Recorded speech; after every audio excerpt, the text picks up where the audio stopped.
Okay, welcome in to Game Day. Mike Catalana, I'm Jenna Cottrell. Dan Fetes joining us as well, getting ready for the AFC Championship tonight at 6:40. Mike, we've finally got here. What do you think right now is the level of nerves, excitement, just for fans as well as the players for tonight?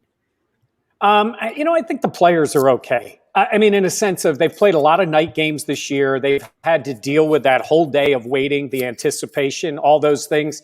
They sort of probably got into some routines of having to wait to play a game. I mean, that's been more the norm for the Bills than playing at 1 o'clock on a Sunday, right? So I don't think that sure, it's an AFC Championship game. It's a little bit different, but I think they'll handle it. For the fans, they're going crazy. I see them here. I got to tell you, I was telling Dan before we went on, there's a lot of Bills fans here. I was thinking at first, 500 or 1,000. There's more than that here. And I think I've run into every one of them who says they have a ticket for the game. If they all have a ticket for the game, this place is going to be half Bills fans. But I mean, there ought to be a substantial amount, and they've come out and they don't know what to do with themselves. And I was doing some work and I'm listening to them try to waste time getting out to the stadium. From the stadium. I'm heading out there in a couple of minutes, but they don't know what to do with themselves. They're just sort of waiting and some are drinking and getting for the game. So I think it's way harder at the moment for Bills Mafia than it is for Bills players. I don't know. I'm a Bills fan. Mike, you've been to this spot before. You've covered these championships. I covered when I first started covering it was Rex Ryan eating dog biscuits. This is how much different this is. And Positivity Blast say the same thing. Don't know what to do with themselves. I think that's fair. But I wonder if the Bills are how they're treating this game, because Mike, yes, they are. This isn't somewhat unusual for them to have to play the late game or to play on Saturday night, or they've had to play Tuesday night. But are they listening to the media again? Are they watching TV again? Are they in their bubble yet? Is Josh Allen listening to Frank Sinatra yet? This is someplace they haven't been yet. And while Micah Hyde can say that ignorance is bliss and that some of these guys may not know the magnitude, I think now is when it starts to set in. I think when they're on a Zoom on a Wednesday, it's yeah, man, it's just another game. And then all of a sudden when you get to Championship Sunday, it's different. Yeah. Well, I think you're right. And I think each guy handles it a little different. Vacuum the house. That's pretty funny. I think each guy handles it a little differently. Some guys like to get some of that aggression out. I mean, they may be working out. They may be doing something. Some other players some may even be watching tape. You don't know how different individual guys get ready. Some guys, as we know, and I've traveled with the team before, like to be on that first bus. They like to get out there. They like to go through all their routine. Other guys like to wait to the end. I do think because of this team's experience this year dealing with those type of things, the prime time, the late games, the national attention, that is helpful. But Dan, you're right. The difference in this game is when you win, you're going to the Super Bowl. And that has to enter their mind. And Jenna, we ran it last night. Again, the Josh Allen soundbite where he's thought about, and for Josh to even bring that up, I mean, he's thought about standing on that podium. If you're an NFL player, if you're an NFL quarterback, you're darn right you've thought about someday holding up that trophy. And for him to even say it tells you, but I think it's okay to think of that a little bit. It's not. I agree. It's not overcoming them. It's they're just thinking about it a little bit. Well, I think that's the human element of it, right? These guys, Josh Allen has said football has always been his favorite. And his dad, when he would drive to school, would pretend to interview him after winning the Super Bowl. And to be, a win away from going to the Super Bowl, there's that aspect of the emotions that are involved. And while Josh Allen is only 24 and it's only been a couple years in the league, that is the pinnacle of what all of these players are playing for. And I remember actually Josh's rookie year, I talked to his sister and I asked her, I was what is this like for you to see your little brother in this spot? And she said, it was insane. Also, Josh growing up used to sleep with a football under his arm So ball security won. No, but just that aspect of like, this is something that these guys have been playing for, and to be a win away, it's incredible. But I know that there's like the nerves aspect is something that does play in. The Chiefs are obviously very experienced in this spot, but Mike, you made a good point of earlier in the season, I felt like Bills fans were kind of frustrated. They're like, man, we really love, myself included, like I really liked having a Sunday 1 p.m. Bills game. Like you don't have to wait all day, but we've seen games on Monday early evenings. We've seen games on Tuesday, Saturday, early and late, Sunday. Like we've seen, Dan, that schedule be so flux throughout this year. And I feel like the Bills, it's got to be an advantage to them knowing that they can play well and kind of adapt their routine. It's not just the standard, okay, this completely throws them off. Oh, yeah. It's so interesting going back and forth, trying to balance out what I think experience means in this game. Because I look at this team and I see that I believe the Bills' offense is better. I believe the Bills have a better defense. I believe the Bills have a better kicker. And it's trying to understand the one piece they don't have is the coaching staff and the experience. And experience can mean a lot. We've seen that with what Tom Brady has brought to games, and a calmness and a composure. And the Chiefs are playing in their third straight championship Sunday. And sometimes for them, it may not be big enough. For the Bills, it could be too big. The bright lights could shine too bright. But I've seen them win in Dallas on Thanksgiving. I've seen them clinch playoff games in Pittsburgh in a hostile environment.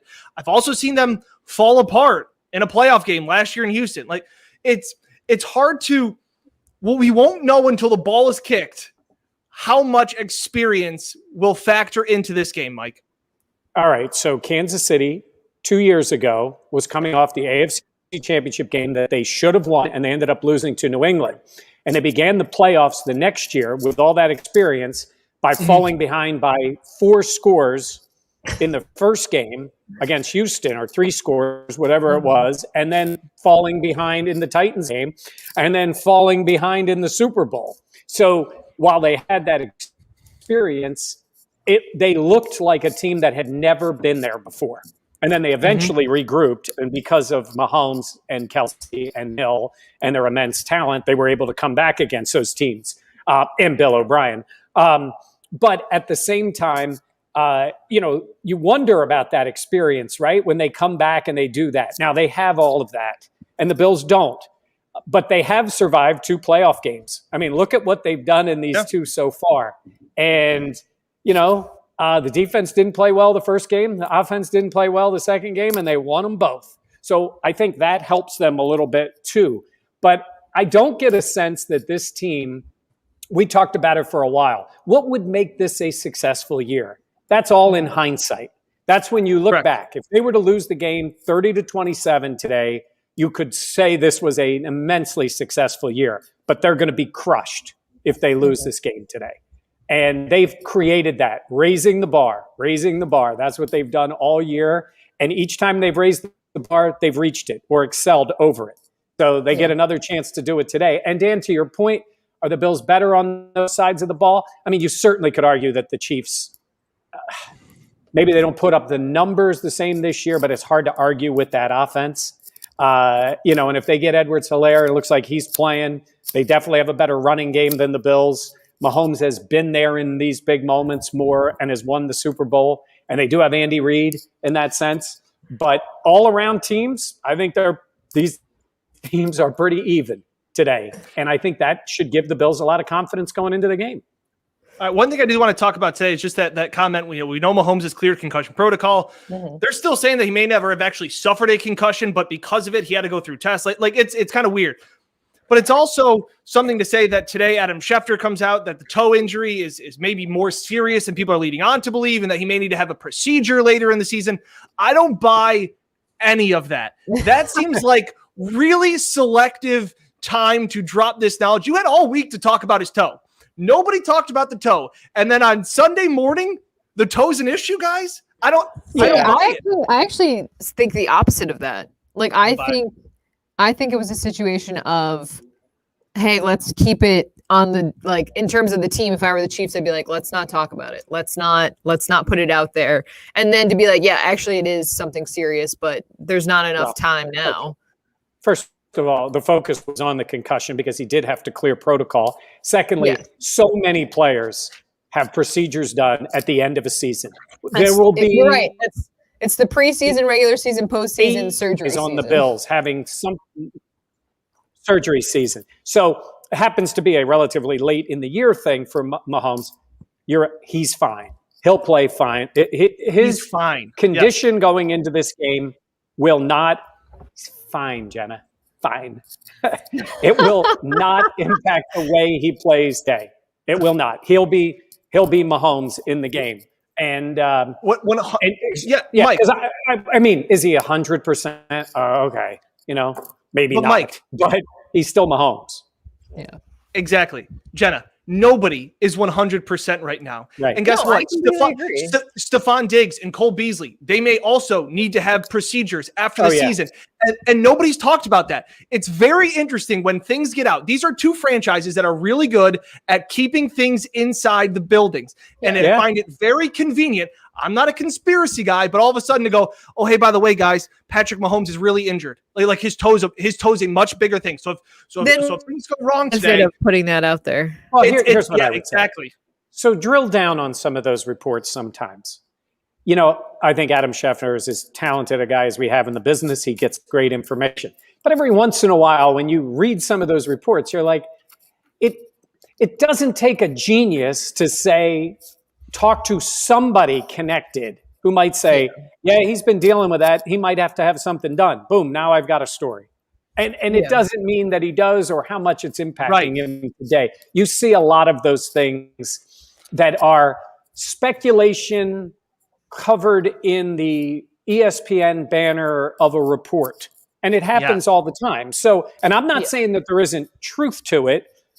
It just isn't that big of a deal. You're right. Cole Beasley's playing today, and we know he's not 100%. And you can almost guarantee he's in surgery season, like Jenna said, going into it. I hate how Jenna now has control. I was going to say, I now can control comments. What point did we miss? No, I was saying that of course, everyone is not healthy. It's like week 38 of the season, and they haven't been slowing down. I was just asking, what is the benefit of saying now that, like Mahomes' toe? It depends on what. And that's the question. What is is there tequila in that drink? No, it's just coffee. It might have not even come from the Chiefs. What I'm getting at is, if you're these guys, you don't necessarily need the Chiefs trainer to be texting you. It could be a medical person in the NFL who says, I'm watching the way he moves. That guy could need surgery at the end of the year. And you speculate on it. It doesn't take a lot. So I guess my thing is with an organization that you don't hear a lot from. But maybe it was someone, we don't know the source of the report. So but I'm saying there are a lot of things. There are a lot of things that have come out of that. There are a lot of things that have come out of that Chiefs organization that they've kept quiet for a reason. That also isn't good. Talking about one of their best wide receivers, but we won't go there. Yeah. What's the benefit for the? Oh, Mike. This comes out today. What, an excuse if they lose the game? I don't see any benefit to Kansas City that there's a story that he may need a procedure at the end of the year. I don't even think it came from the Chiefs. I think it's just one of those things that's out there. Like I said, you'll see a bunch of guys having stuff done. So I don't see where it's helping them. Andy Reid, oh my God. Eating 5 burgers today. No, that's for tonight. If they win, I think he'll eat a burger. We know after the Super Bowl he said he was going to have a cheeseburger. By the way, it's cheeseburgers for Andy. Yeah. Hey, I got to tell you, I was watching a thing that Greg Cosell did actually for the Bills, breaking down the film. He made a really interesting point about the lineups for the Chiefs and the way they get Kelsey. They put Kelsey as basically a wide receiver, and how normally in the Bills defense, that's where Trey White covers that boundary on that side. It's really interesting to think about the way the Bills will play that with Milano back there and still having, Micah Hyde covering the deep part of the field. And that middle part where normally the other safety is, do you adjust your defense and approach Kelsey as a wide receiver that he really is, or do you use Milano because he is so effective for somebody his size as a coverage guy, and he has the physical ability, size to stay a little bit with Kelsey? Or do you mix it up, Dan? I don't know which route they take today because we didn't have Milano on the field to see what they would do the first time.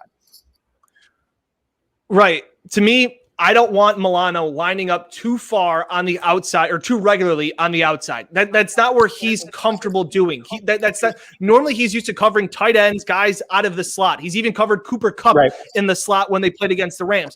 Trey White, it's kind of like, Mike, how they talk about how some corners are just glued to the right side, or sometimes they're just glued to the left side, Jenna, that they just feel comfortable with using that boundary as an extra defender. I don't want Matt Milano to be out where an edge and a sideline. He got beat against the Colts doing that same kind of thing. Jack Doyle beat him on the go route. He thought he had help over the top. I just don't think that's Milano's comfort zone. I think he's good enough to be shifty both ways. Again, I wouldn't do it all the time, but it's something that I would switch up. I was just on a radio hit in Canada, and they were asking about it. I don't think Sean McDermott's going to do one thing repeatedly. We didn't see the last time we really saw the last time we really saw one guy kind of lock down just one player was when Trey White tried to just go one-on-one the entire game with DeAndre Hopkins in the playoff game, where he said, I'm going to go up against him, and that's it. But he didn't do that really even against DK Metcalf. They rotated. Like, this is a defense that, having Levi Wallace playing better as of late, and having, Josh Norman and having Taron Johnson, like guys that rotate, I think they like the fact that that Andy Reid won't be able to say, hey, every time we motion Kelsey out, we're going to have a linebacker on him, so now we can do this, X, Y, and Z. Yeah, I agree with you guys. I feel like you want to sprinkle in that and keep guys on their toes in terms of Kelsey and like what you do. But at the same point, I think this Bills defense has shown that they can play very well in the scheme that they have. I need some trick plays from Camp Dable today. That brings up a good point, because I feel like, do you think we're going to see like an extra creative Brian Dable, maybe because of some outside motivation from the Chargers? I mean, Mike, that's it. Do we think we'll see the possibility of that? Oh, I just saw Lone Wolf. That's so good. I don't know. I honestly don't know if that's going to be the case today. It really is a total chess match today, because not only do you have talented coaches on both sides. I mean, Spagnuolo's had really good success as a defensive coordinator, maybe not as much as a head coach, but he's been really good. Obviously, you've got Reid, you've got Dable, you've got McDermott, and you've got great talent to go around. So I find this one to be really interesting to say, do you outthink yourself? And I think this goes more to Dan's point. Do you outthink yourself because of the experience and the talent on the other side of the field? Does Sean McDermott overthink what he knows about Andy Reid as opposed to playing to their strengths? I think in a moment of clarity as a head coach, after putting everything together, I think Sean McDermott is going to say to himself today, guys, we're going to game. We're our eyes at you cut out, Mike, to excel, and we're going to see how we adjust. When did I cut out? Yeah. The whole thing. It was like we were right on the edge of our seat. It was like, I think Sean McDermott's going to, and then you cut out. Here's what I'm going to say.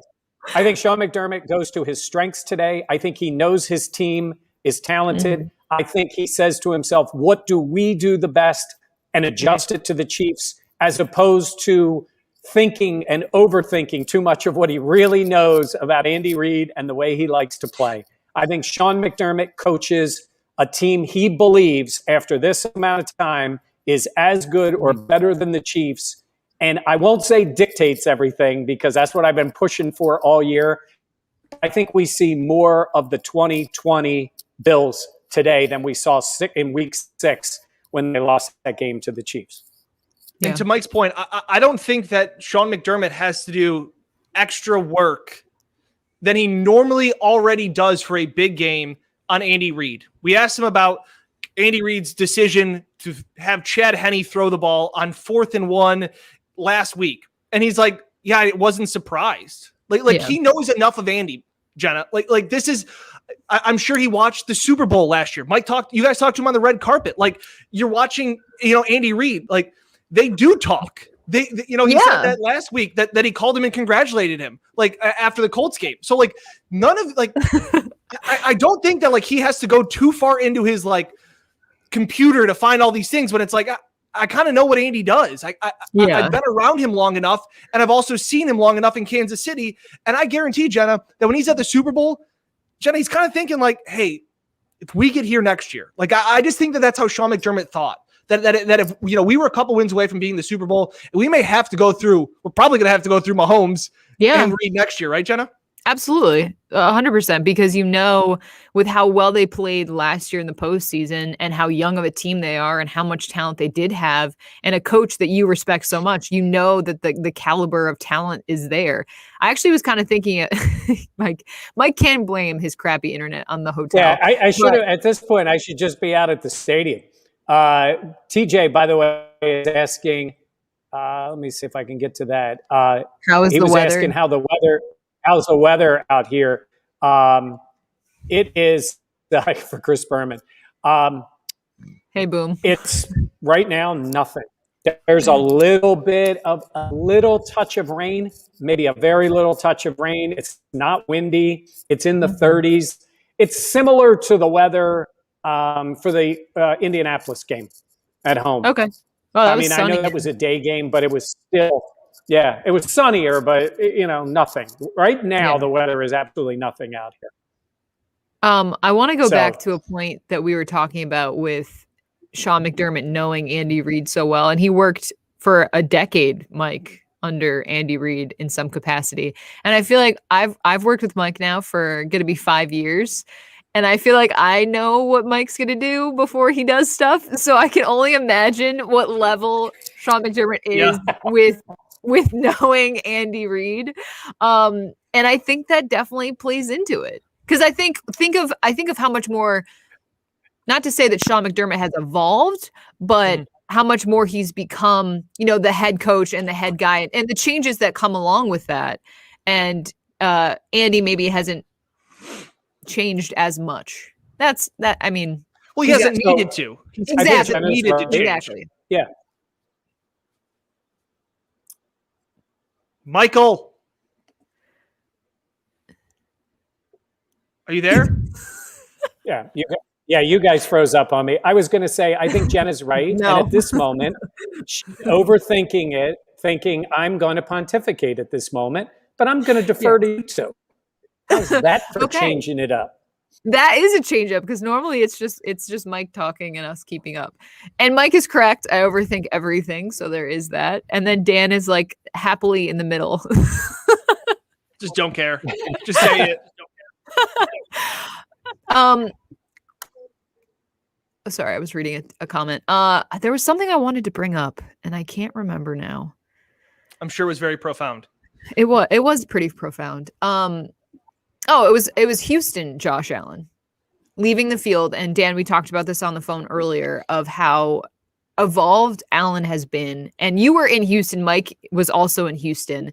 And I feel like from your perspective, like looking at the way he walked off the field to where he is now, I mean, how different that is.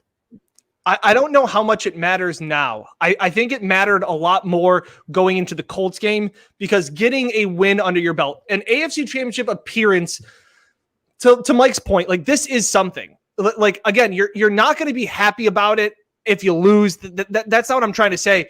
But just the fact of getting to this point silences a lot of critics. Getting to this point kind of puts second half Houston Josh in the rearview mirror. Like to get to that point and to have 4 touchdowns and no turnovers so far this postseason, and to kind of game manage at times and then come up with plays like he did against the Colts where he ran the ball really well. Brian Dable went back to that. I don't know how much that still lingers. I'm sure it still motivates him, and I'm sure whenever this season ends will motivate this team moving forward again, because that's just the way that the perspective of the process works. But to get to this point just feels like it's a different season. It's a different team. It's a different Josh Allen. It's a different Stephon Diggs. It's all of those things kind of coming together as one. And like I said, they're a different team than when they were in week 6. I think Ken breaks up a great point. He says, people think Allen fell apart in Houston. I think he screwed up because he wanted to play hero ball, not because he crumbled under the pressure. But and that is he crumbled under the pressure. He did. He crumbled in terms of trying to do too much. Yeah, he tried to do too much. But that was because of the pressure. Yeah. He really did. I think he was susceptible to it. And that's okay. That was his first real experience. And the odd thing was he started out so strong in that game. But when it got tight, he made mistakes. It wasn't just hero ball. He made mistakes that we've only seen in small glimpses this year. He's put that on the back burner. Now, he does not do that. And even his hero ball now has been a play or 2 plays. That Houston game, he was running around in the backfield. He gave up the ball. He tried the pitch play to Dawson Knox. He did a lot of dumb stuff in that game. You can say it. I can say it. We all saw it. And he's done a phenomenal job of putting that behind him now. He's a different player now. And I think he learned from it. And that's the guy we're going to see taking the field in a few hours. And Jenna, to your point too, you saw the pressure in his eyes. Like you saw the pressure in his face. He looks like he looked like he had seen a ghost. And there's frustrated Josh Allen when he jogs off the field after a 3-and-out. But then there's the Josh Allen that's the image that everybody sees, which is him sitting on his butt, just kind of going like, what just happened? And we haven't seen that from Josh. We've seen kind of crazy plays. We've seen some times where he's just hitting all the buttons on the controller, but mashing the buttons. and then he kind of gets up and kind of jogs off the field like, all right, that was pretty lucky, guys. Like, definitely not going to do that again. Like, thanks for picking me up. It's not this thought of like, oh no, what did I just do? It's like the whoo, all right, like I'm fine. Like again, it's that 3-year bump. It's that confidence with Brian Daboll. And again, Mike, you went back to the opening drive in Houston, which was just a masterpiece of a drive put together by Brian Daboll. Josh had a 40-yard long run that was right at me down the sidelines. They go to a trick play with John Brown. I expect to see a team that is definitely more the playbook back to being open. The Ravens threw such a wrinkle at them. They were supposed to blitz. They said they were going to blitz all week long. They were the most blitz-happy team, and they didn't. They didn't blitz at all. And Josh and Daboll had to adjust to that in the fly. And maybe that was why the opening drive of the second half was the best drive they put together in the game, because Daboll kind of got to sit down and go like, hey, they're not doing what we thought they were going to do against us. So let's do this. Steve Spagnuolo has won Super Bowls. He has confused Tom Brady. Like, he is going to show you something on one series and then do it on the next.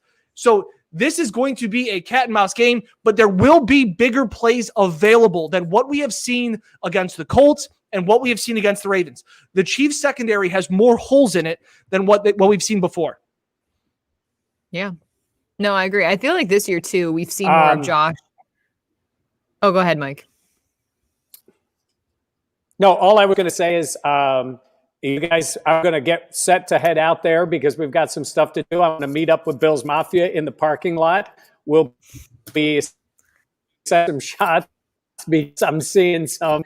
And I'm telling you, no table is safe in Kansas City right now. They're ready to go.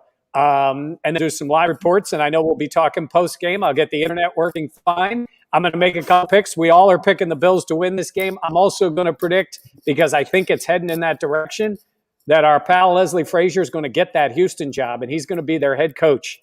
And who would have thought he'd be the Bills coordinator that gets a job? But it's leaning in that direction. Good for Leslie. I don't care how bad a situation it is. They need an adult in the room, and I love to see that guy get his second opportunity. But that may be in a few weeks if they win this game today and go to Tampa next week. Okay. All right, Mike, we'll let you go. We know you have a busy day. Hopefully the Bills play better than Mike's Wi-Fi. And normally it was my Wi-Fi. I got to, dump and dunk all over my Wi-Fi provider yesterday. So today it was Mike. So I was happy to see it wasn't me. And the best thing is, this is totally unrelated. When Mike's like, you guys froze up. It's like, no, we didn't, Mike. Mike, we did not freeze up, but good try. I know. That's what it's like working with Mike. Hey, you guys, no, it was you. Mike said his prediction. Like you said, we are all going Bills. But Dan, I wanted to do special teams will be the difference. That's a great point from Clyde. I wanted to think of who you think will have a big game today or make a big play, or someone that you stood out in your mind of someone that really could be the difference maker. And I'm not talking about Allen or even Diggs or, Patrick Mahomes, Travis Kelce. Like, is there someone, there was a player that came to mind for me, and I don't exactly know why. I know now he's healthy, but Daryl Johnson, I don't know why, but I had this feeling of him having a big play in this game. He's someone that's kind of flown a little bit under the radar. The Bills brought him in last year. They saw a lot of potential in him. He's been fantastic on special teams. You see him get into the lineup a little bit more. Just someone like that. And I feel like it goes back to even last week, like Taron Johnson. As we know, he really struggled in the first part of this season, got benched for a little bit. Yeah. And I feel like this Bills defense in particular has had so many guys step up down the stretch. That was just a name that kind of came to mind of someone that's, maybe under the radar, but could have an impact in this game. Is there anyone for you that you think of? Well, it's the guy that I talked about the last few weeks, and I really expect him to, kind of have another. I'm going to, hitch my wagon to him again and just say that, John Brown and his experience in this kind of a moment, without Gabriel Davis, we don't know. A bunch of people are asking Gabriel Davis's health. Will Kenny Stills play? We don't know. Steve English saying maybe Stills is the one that makes a difference. Yeah. You can say all of those things, Jenna. I just don't think this is a game where either defense is good enough to shut down the opposing quarterback. Yeah. Like I think this is a game that when we're done, we say team X won because of their quarterback. Like that's just how I see this. And I go, like the Ravens Bills game, the Bills won because of their defense. Mm-hmm. It wasn't because of Josh Allen's play. I mean, he put together one drive. For whoever wins this game is going to have to put together multiple scoring drives, and they're going to need to score in the red zone. And so you look at a guy like Cole Beasley, you look at a guy like Dawson Knox, guys like that are going to need to, maybe it's, I don't know, a Lee Smith random touchdown, like what Brian Dable could pull out is going to be that difference maker. I mean, we can sit here and say Trey White needs to have a pick six. Like I see that happening, but it's more to me the fact that Josh and Patrick, while they're not going head to head, whoever has the bigger impact on this game wins. Whoever makes the fewer mistakes, whoever's able to make that one or two more plays of just wow, and maybe a few less oh no plays. Because Pat can do no look throws that aren't always pretty. And he also, and again, I think his toe will be fine. I'm not a doctor. We could find out that it does hamper him like it did in the end of the Cleveland game. Yeah. But it'll be one of those guys that I just think will be the difference maker. And that's not a hot take. No, I don't think so. I think that's the key, especially for the Bills, is like staying aggressive, because it's like in the Colts when they went for it on fourth down, because they knew they needed points to beat Josh Allen in Buffalo. Like for the Bills to win this game, they have to stay aggressive. They have to go for 6. And we know that there is a matchup in terms of the Chiefs' red zone defense not being, it's one of the worst red zone defenses in the league. So there is that opportunity, but you just know that it's going to come down to those touchdowns. Like, and I know it sounds kind of like silly, but at the same point, we saw the Bills be able to win last week because of their great defense, like you said. Yeah. But this week, it's just a completely different thing. And again, I agree with you. Like, I don't think it's going to be a situation where you can't stop Patrick Mahomes and Travis Kelce and Tyreek Hill and Mecole Hardman. Like, you can't. There's too many weapons, but it's slowing them down and having your offense be your best defense. And that's what Trey White said. He goes, at the end of the day, you're not going to shut them down for 60 minutes, but we feel comfortable with a resilient team and unit that we have that when all said and done, we like our chances after 60 minutes. A couple of comments I just want to get to. Ken Waller saying that I think the major problem for Josh Allen was the win last week, not the Baltimore's defense.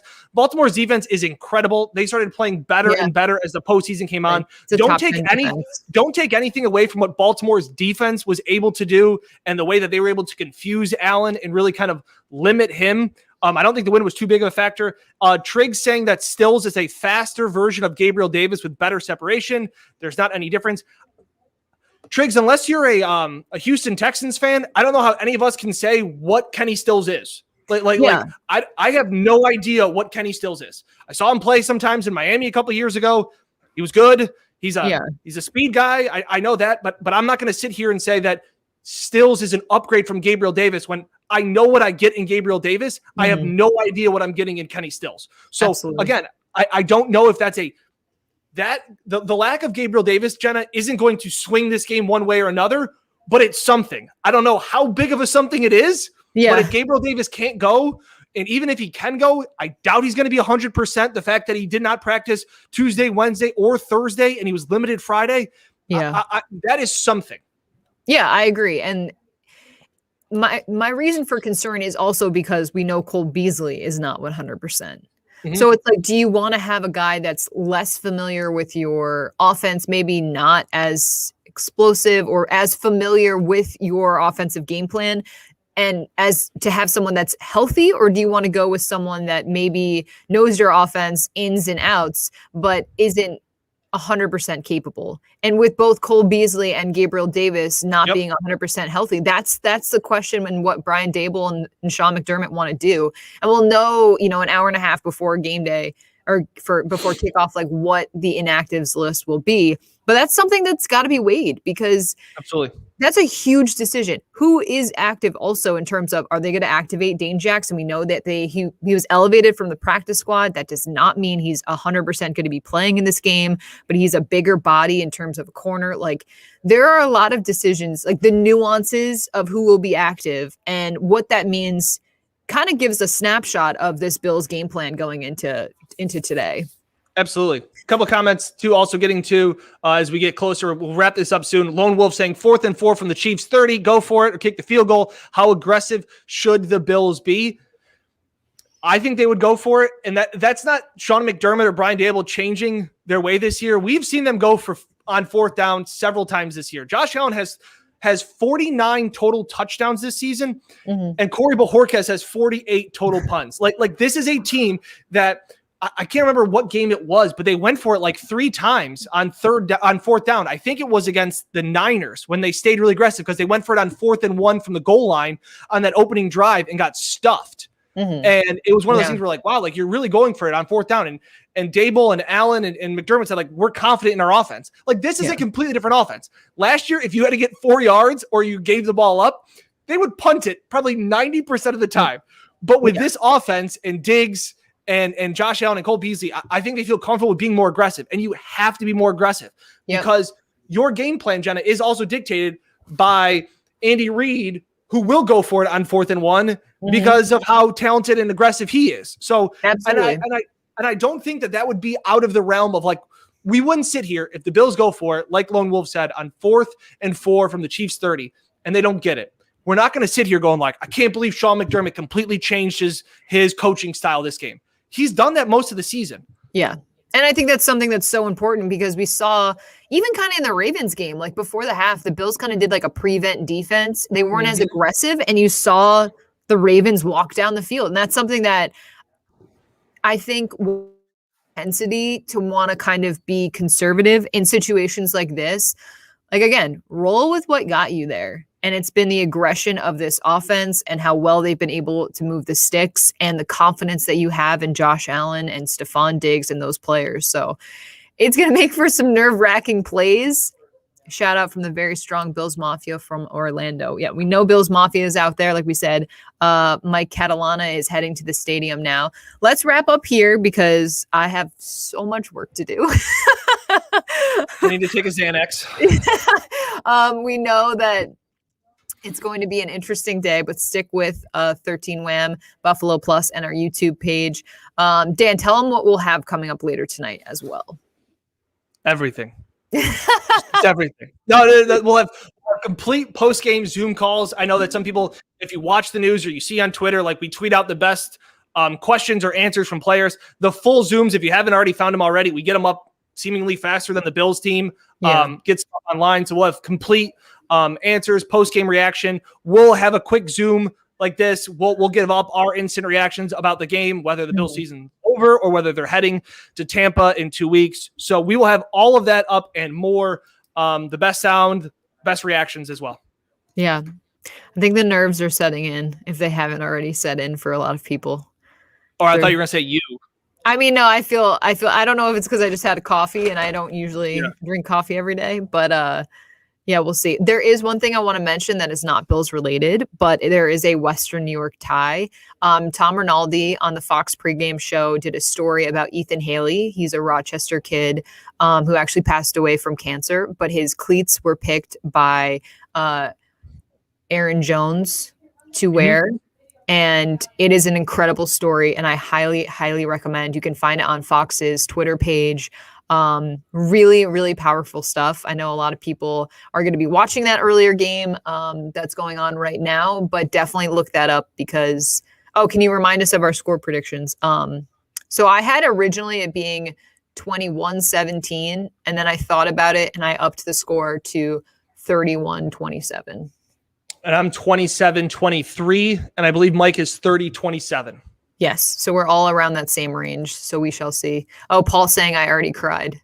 Yep, that sounds about right. All right, we'll wrap it up here to watch the game, but stick with us, and we'll have plenty more Bills content. For Dan, I'm Jenna. Mike's on his way to Arrowhead. We will see you in a couple hours with hopefully... With tears, either way. With tears. Yeah, exactly. Well, I cry all the time, so that's nothing. That's true. All right, thanks, guys.